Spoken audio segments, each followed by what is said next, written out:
in the midst of a biblical-level public flogging. The Dillon Danis dunk contest has plenty of contenders, but there can only be one winner. I will get to the unmitigated PR disaster this has become. There were horrific compounding factors that really buried Danis, including an absolute knockout blow from KSI's team. But before I get to that, I want to really look at the opportunity the guy just squandered. This was an incredible situation for Dillon from every perspective. He's been talking about making a real impact on MMA, and he has legitimate world-class jiu-jitsu. The issue for him, or at least the question mark, is his striking. He once referred to himself as being like Arturo Gatti. I'm more of like Arturo Gatti.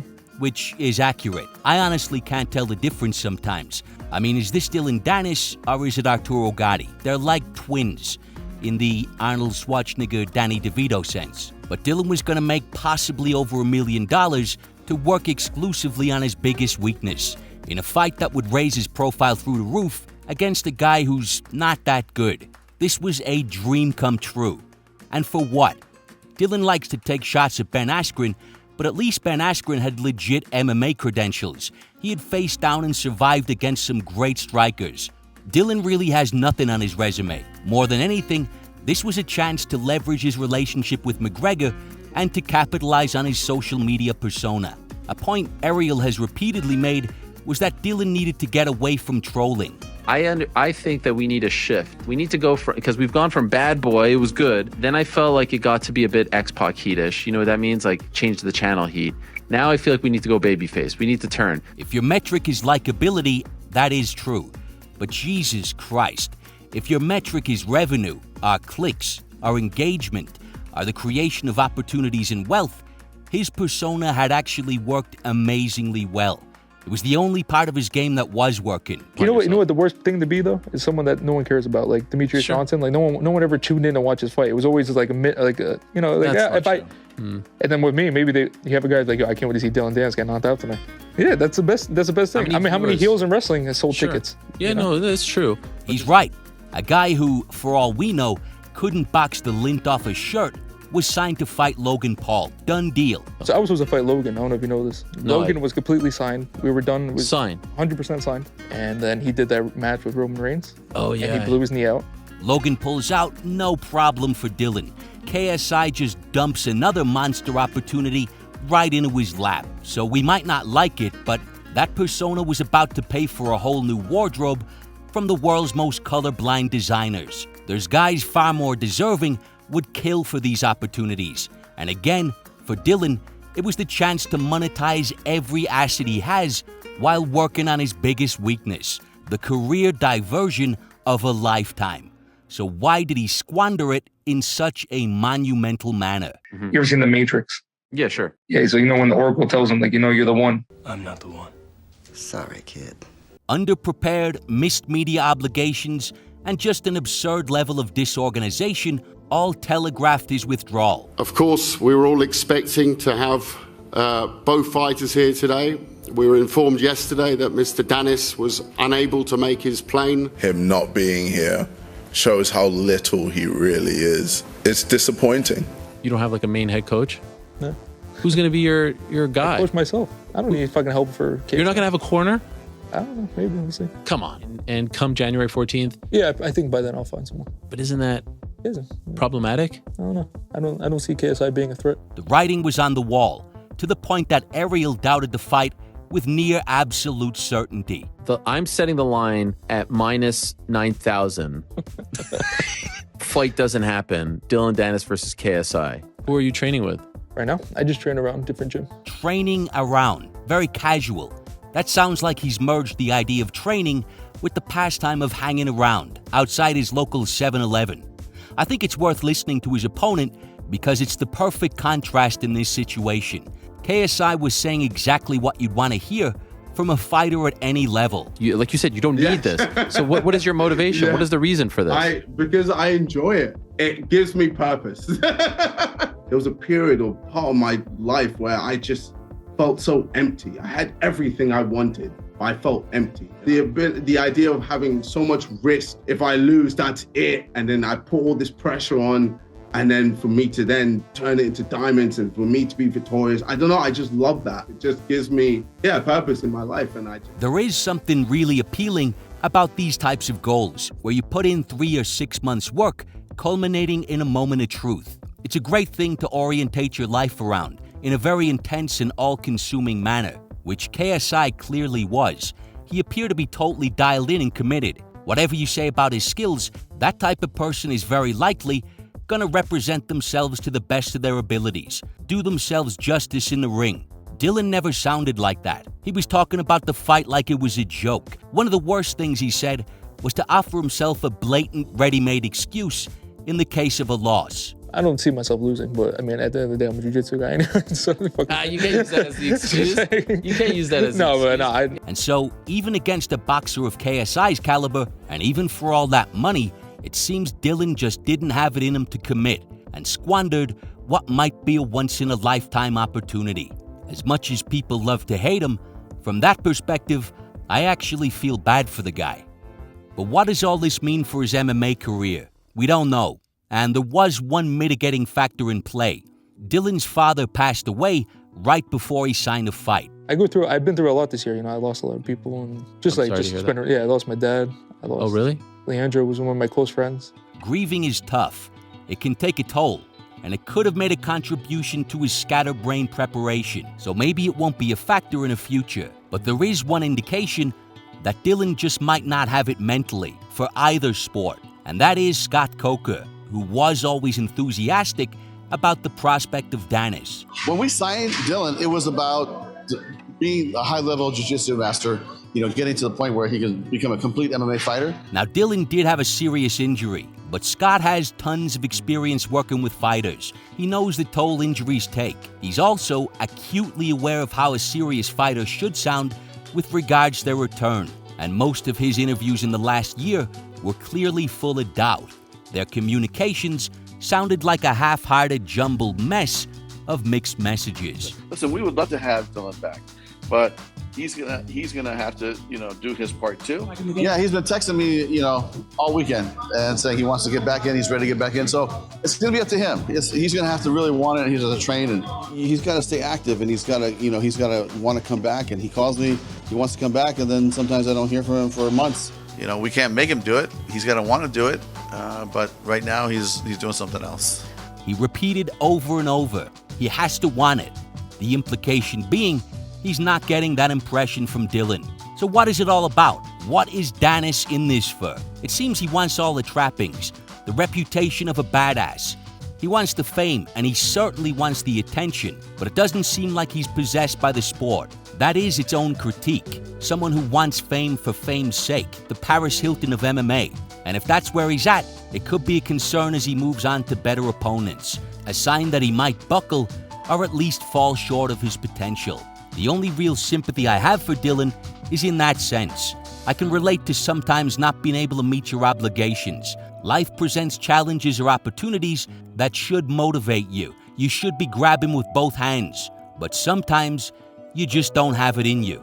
And that is a horrible feeling of failure that he now has to live with on a monumental scale. But that's where the sympathy ends, because when you discuss his personality or behavior, he didn't cast himself in a sympathetic light. He cast himself as a righteous target of schadenfreude. There's a great misattributed Mark Twain quote, "I've never wished a man dead, but I have read some obituaries with great pleasure."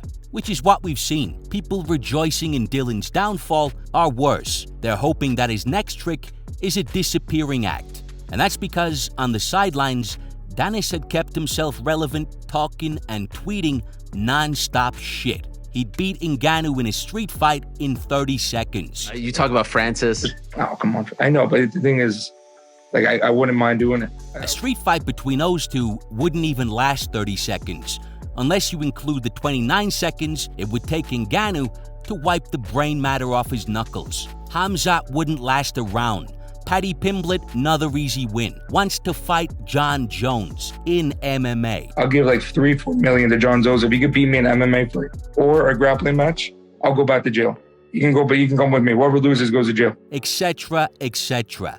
But the biggest spat and the most important one in terms of his public perception was with Ariel Helwani. Back in late 2021, these guys were on good terms. I missed you, bro. We need to do more of these. Somewhere things soured on Twitter. I'm not going to subject any of us to rifling through the tweets, but they seem to agree on how it all went sideways. And why did I call you a bitch that first time?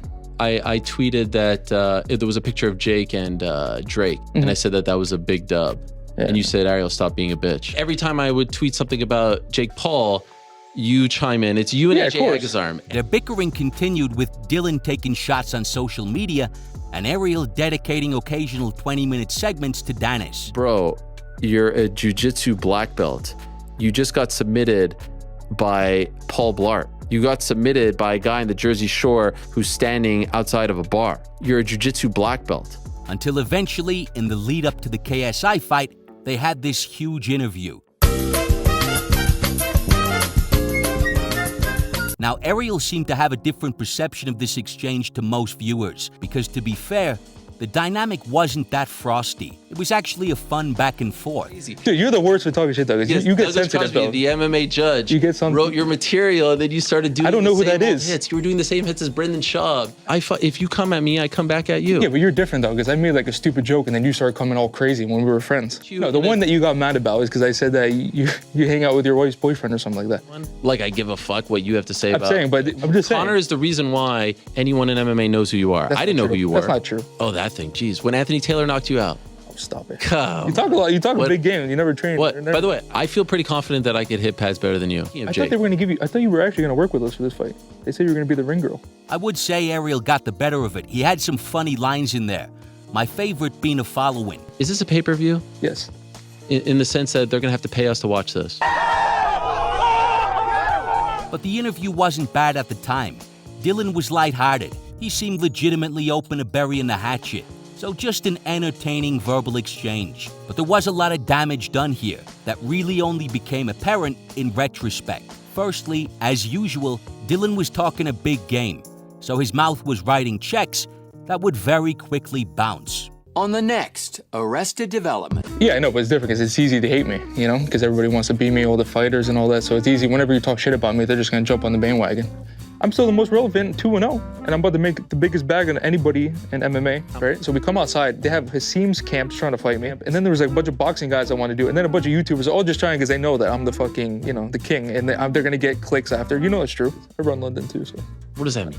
Come with me to London and see who gets more popular, me or KSI. But like, why not just beat up a YouTuber for fucking a ton of money? You know, I mean, good for him, because if it would have been me instead of Ben Askren, he would have never done this whole thing. It was supposed to be guaranteed when I beat Logan. It was in the contract that they wanted Jake. So I would imagine they're both gonna be fucking begging me after this. I'd rather be 10 rounds, 12 rounds. Sure. Dude, I'm gonna break it. I'm gonna hurt KSI bad, dude. A lot of that looks absurd now, but I think the most damning thing for Dillon was some of the straight up lies that came out of his mouth. The first was when Dillon claimed to have a recording of Ariel crying.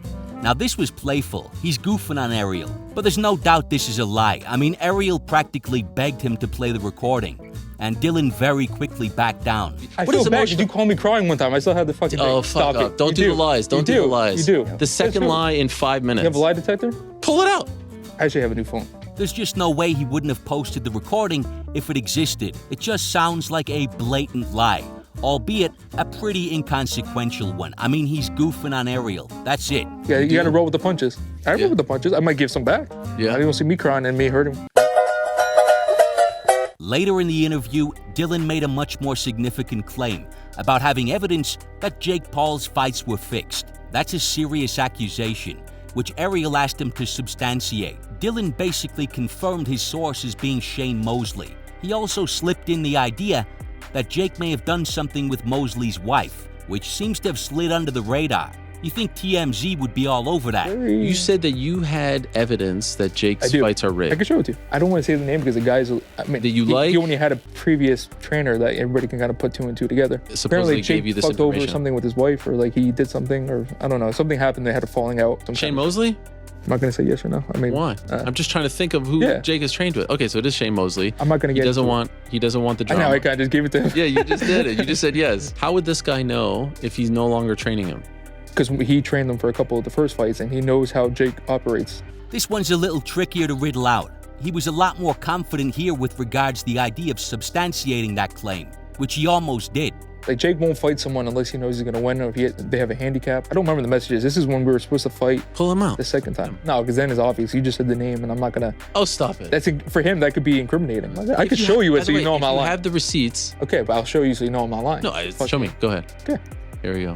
So Shane Mosley reached out. Someone, sorry. I'm not gonna do it. Okay, no, move on. No, I want the evidence. Move on. But this becomes very suspicious when you factor in the idea that after Jake's fight with Woodley, Dillon claimed there was a no knockout clause in the contract. He seems to be the source of that whole thing. I honestly think, I swear to God on my life, I stopped Jake Paul in 4 rounds. He's so bad. Tyron Woodley, from what I heard, had in the contract that he's not allowed to knock out Jake. Oh, get out of here. That's ridiculous. I'm telling you right now. It was in his contract where he said, you're not allowed to knock him out.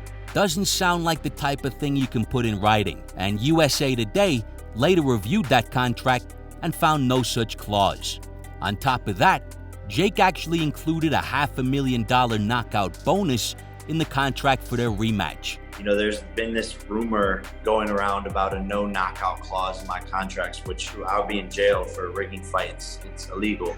From now on, we will be giving bonuses to my opponents if they can knock me out. And to be clear, that's contractual in Tyron's agreement. So there's a contractual guarantee that if he knocks out or TKOs Jake, he gets a $500,000 bonus payment. So I know people are suspicious of Jake's fights, but that's a separate subject. Either way, it appears Dillon pulled that whole knockout clause directly out of his ass, which shows the guy will lie about extremely serious fight details. That was an earlier false accusation about Jake fixing fights, and so it makes this later claim about having evidence from Shane Mosley just look like more of the same. Pure malicious fiction. I mean, what are the odds that the man who was already caught lying about Jake's fights would later have actual evidence of Jake fixing fights? It's ridiculous. It's absurd. But the absolute knockout blow for Dillon's credibility was still to come. In an interview with Chael Sonnen, Dillon telegraphed his pullout. Not only did he cite the rehydration clause, but he made it sound like KSI's team were trying to change the terms of the contract at the last minute. Another serious accusation, and again, ridiculous. He makes it sound like he naively signed a blank sheet of paper to be filled in at KSI's discretion. Fumbling around making last-minute changes is just not how contracts work. I feel like this fight won't happen. I think that they're starting to get scared. They're trying to make like weird things in the contract now 2 weeks before. I feel like they're looking for a way out. I would love to know what you mean when you say handicap. Like, what are the new things they're suggesting? They want me to be like 4 pounds heavier the day of the fight. And if every pound that I don't make the weight on the second day, I get a penalty, which is very heavy for each pound. And Dillon, I'll share with you, I have heard of those things before, but that's preset ahead of time. To come in 2 weeks before and try to change anything. Another big lie, which KSI's manager quickly shot down in a definitive manner. I said, I'm shocked that you would do this. I've given you so much respect and courtesy. Why would you go on Chael Sonnen's show and say that you're not fighting because of a rehydration clause that you never tried to negotiate? And he said, hand on God, I never knew about it, even though he signed the contract. So it's not my responsibility. It was brought up to his team. They were fine with it. All the material points were agreed months ago. Now that sounds like reality. This was bad enough for Dillon, but they went one step further, and this was an absolute knockout to the whole narrative Dillon was crafting. Oh my God, this is vicious. So for him to then suddenly come out with this rehydration thing, I said to him, look, the rehydration clause is out. Are you pulling out? Then he didn't respond. He stopped responding to me at that point. So not only were they not trying to change the contract last minute in their favor, but they were willing to change it last minute in Dillon's favor. Throw out the rehydration clause. And what was Dillon's response to that accommodation? Radio silence. Oh my God. That just shows he didn't want to remove the rehydration clause. He actually wanted the rehydration clause as an excuse. He just wanted a reason to muddy the waters as to who was to blame for the fight collapsing. And so when KSI's team promptly popped that bubble, he didn't even respond. He stopped responding to me at that point. The rehydration fiasco frames Dillon as a dishonest actor and completely invalidates whatever excuse he's going to trot out when he finally surfaces. but we already know what that is. Is it a pro bout or is it exhibition? That's one thing I want to find out. What? You don't know? I swear I don't know, because I'm gonna get pissed off if it's not pro. I don't know, but if it is, that's fucked up, because they're gonna pick the judges. And it's already in London. So? They're gonna pick the ref. Dude, these things are like with like KSI, Logan, Jake, they're all very. Yeah, but why? So why are you taking part in any of this? Yeah, I don't know. Sometimes I think that too. But are you having second thoughts? No, but the money's nice. Any doubts? No. He confirmed that as his new excuse a few days after pulling out, because he offered to save the day. I mean, the fucking balls on this guy. Save the day and fight KSI if the bout was made a pro fight with a real commission. And he tripled down on this excuse after KSI's win. But it's just more nonsense. As if he didn't know it wasn't a pro bout all along. But ultimately, it doesn't even matter. There's just no credibility left.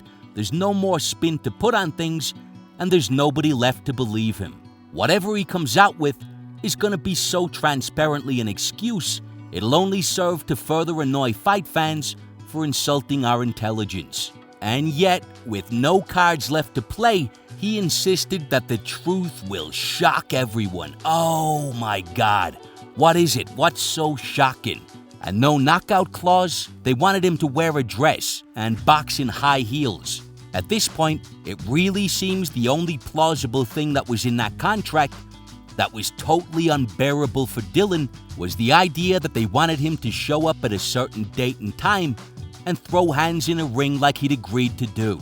And so, the net result of this whole thing was not only the horribly squandered opportunity of a lifetime. That was only the beginning. Beyond that, the guy went to work on his own public demolition, destroyed his credibility, uncommitted, disrespectful time waster, but above all, an extremely dishonest actor who will try to blame everyone else for his own shortcomings. You know, Ariel talks about 10-7s, and people are dunking on Danis all over the fucking place. The competition has been fierce, but the one thing we have to give the guy credit for is that nobody dunks on Dillon Danis better than Dillon Danis. He's the easy winner of that contest, because from a reputational standpoint, the man just dug his own grave. I mean, wow.